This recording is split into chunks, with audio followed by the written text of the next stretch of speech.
untuk kasus yang pertama itu, apa yang akan kita lakukan apabila kita sebagai HRD melihat karyawan yang browsing situs porno pada saat jam bekerja. Nah, di sini karyawan tersebut telah melanggar workplace privacy, di mana dia telah mengakses situs porno di dalam perusahaan atau pada saat jam bekerja, di mana waktu tersebut seharusnya digunakan oleh karyawan untuk bekerja, melakukan tugasnya. Di sini, saya sebagai seorang HRD, yang pertama kali saya lakukan adalah menegurnya. Untuk pertama kali saya menegur dengan baik, yaitu menegur dengan lisan. Kemudian, apabila HRD tersebut masih melakukan hal yang sama untuk kedua kalinya, maka saya akan memberikan surat peringatan, di mana surat peringatan ini hanya saya berikan 1 kali dan tidak untuk 2 ataupun 3 kali surat peringatan.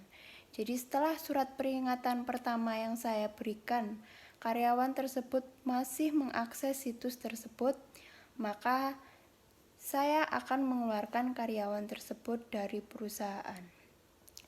Apa yang dilakukan oleh karyawan tersebut sangat mengganggu perusahaan dan juga konteksnya berada di luar pekerjaan perusahaan, di mana seharusnya karyawan tersebut pada saat jam bekerja melakukan pekerjaan tapi malah browsing situs porno. Dan juga waktu yang seharusnya untuk bekerja malah ia digunakan untuk browsing situs tersebut yang sama sekali tidak ada hubungannya dengan bekerja.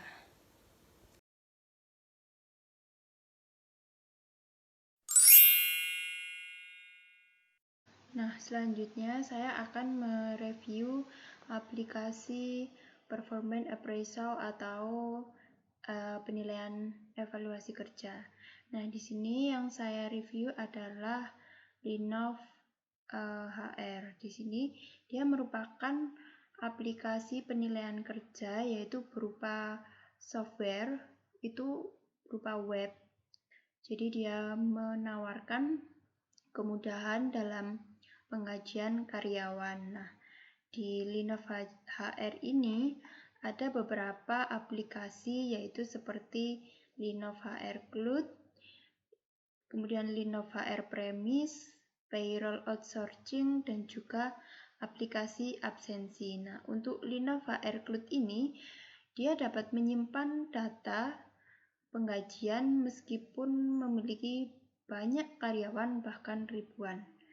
Kemudian, untuk Linov HR, dia juga menyimpan data ribuan karyawan, di mana kita dapat otoritas atau kewenangan dalam mengelola dan menyimpan data tersebut. Kemudian, untuk yang saat ini kita butuhkan pada saat pandemi, yaitu aplikasi absensi. Nah, jadi Linov HR ini memiliki aplikasi absensi, yaitu berupa fingerprint yang dilakukan melalui smartphone Android. Jadi kita diminta untuk melakukan fingerprint. Nah, fingerprint dari Linov HR ini itu real time. Dikatakan real time apabila kita fingerprint pada saat itu juga, maka waktu yang keluar dalam aplikasi juga pada saat jam tersebut. Jadi menurut saya Linov HR ini sangat recommended. Kemudian datanya juga akurat. Kemudian keamanan tinggi. Kemudian dia juga efisien dan juga praktis. Kemudian Linov HR ini cocok sekali untuk HRD dalam mengelola karyawan. Misalnya di sini ada riwayat absensi karyawan, jadi semuanya langsung keluar. Kemudian kehadiran ganda dalam sehari-hari itu langsung tercatat dalam aplikasi ini. Kemudian di sini juga ada permohonan sakit, izin, dan cuti. Kemudian yang sering itu ya, catat dan juga menghitung jam lembur dapat dihitung melalui aplikasi ini. Jadi aplikasi ini memiliki fungsi yang sangat banyak sekali dan cocok digunakan untuk HRD untuk penilaian kerja.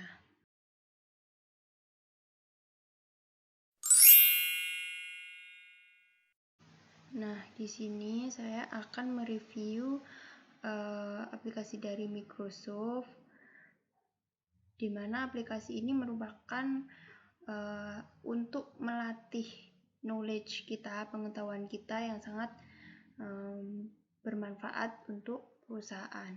Nah, di sini saya akan memberikan review mengenai aplikasi Introduction to Microsoft 365 Core Service and Features. Jadi di aplikasi ini, pada pembelajaran ini kita akan diajarkan, yaitu yang pertama itu bagaimana kita belajar mengenai layanan dan juga produk di Microsoft 365 ini. Kemudian apa perbedaannya di Microsoft 365 ini pada layanannya. Nah, kemudian di bagian pertama ini berisi introduction, yaitu aplikasi apa saja yang ada dalam 365 ini. Dan di sini ada SharePoint Online.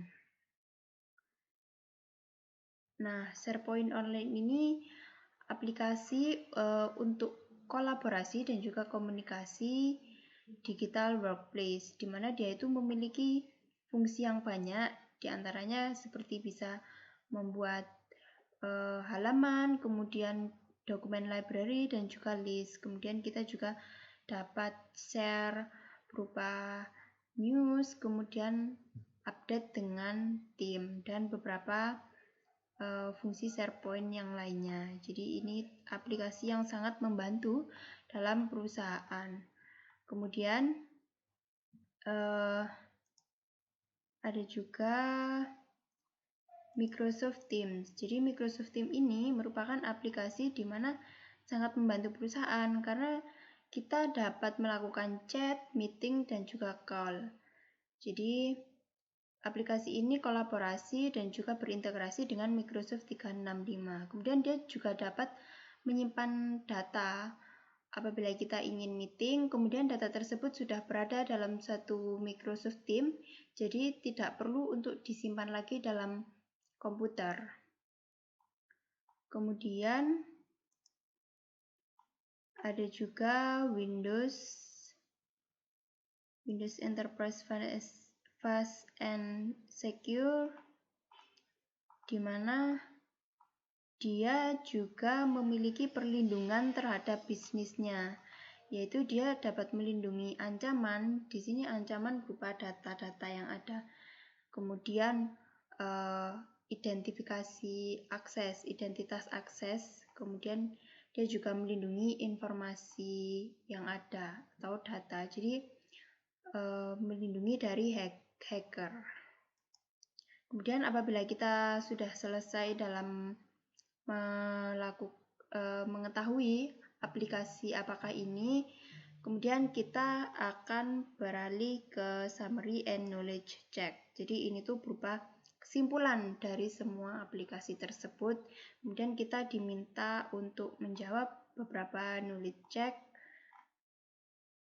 Kemudian di sini berupa levelnya, kita sampai mana mengikuti pelatihan ini. Nah,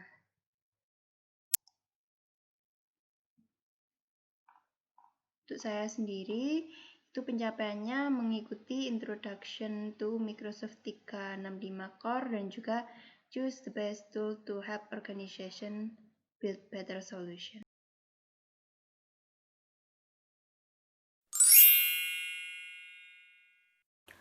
Saat ini di Indonesia telah menerapkan WFH atau work from home. Jadi work from home ini adalah di mana kita bekerja dari rumah untuk mencegah dan juga meminimalisir penyebaran dari COVID-19. Nah, WFH ini memiliki dampak positif dan juga dampak negatif. Dampak positifnya yang pertama yaitu kita lebih fleksibel karena melakukan pekerjaan di rumah, jadi kita bisa menyesuaikan dengan pekerjaan rumah yang lainnya. Kemudian juga dapat mengurangi biaya transportasi, di mana kita biasanya membutuhkan biaya yang lebih untuk berangkat kerja. Biaya tersebut menjadi berkurang. Kemudian produktivitas kita juga dapat meningkat karena dengan bekerja dari rumah, kita dapat melakukan pekerjaan tersebut dengan mudah. Kemudian kita juga dapat memperoleh kepuasan kerja, di mana dengan work from home kita dapat menyelesaikan pekerjaan tersebut dengan cepat dan juga efektif. Selain dampak positif, juga ada dampak negatif, yaitu diantaranya kita membutuhkan internet, membutuhkan kuota yang lebih banyak. Kemudian keamanan data kita menjadi terganggu karena dalam melakukan work from home kita banyak membuka aplikasi-aplikasi sehingga keamanan data kita menjadi terganggu, bisa saja terkena hack. Selain itu kita juga bisa stres karena tuntutan kerja, dimana pada saat bekerja di rumah kita memiliki tuntutan kerja yang banyak. Untuk itu work from home ini untuk pihak SDM membutuhkan suatu aplikasi yang dapat membantu, yaitu aplikasi Talenta. Nah, jadi aplikasinya yaitu aplikasi Talenta. Jadi dengan software payroll ini kita dapat melakukan absensi karyawan dengan mudah. Jadi karyawan tidak perlu untuk masuk ke perusahaan untuk check-in maupun check-out. Dengan aplikasi ini dapat mempermudah absensi dalam karyawan. Kemudian di Talenta ini juga dapat menghitung gajian meskipun dengan jarak jauh. Jadi aplikasi ini memiliki fungsi yaitu untuk aplikasi online dan juga untuk menghitung gaji dari jarak jauh.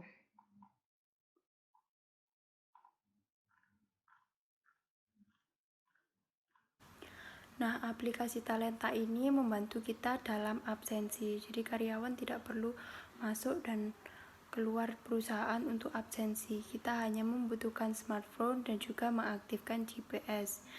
Kemudian kita juga dapat menggunakan aplikasi ini untuk menghitung gaji secara otomatis, yaitu seperti menghitung kompensasi, deduksi, dan juga pajak dengan mudah menggunakan aplikasi ini.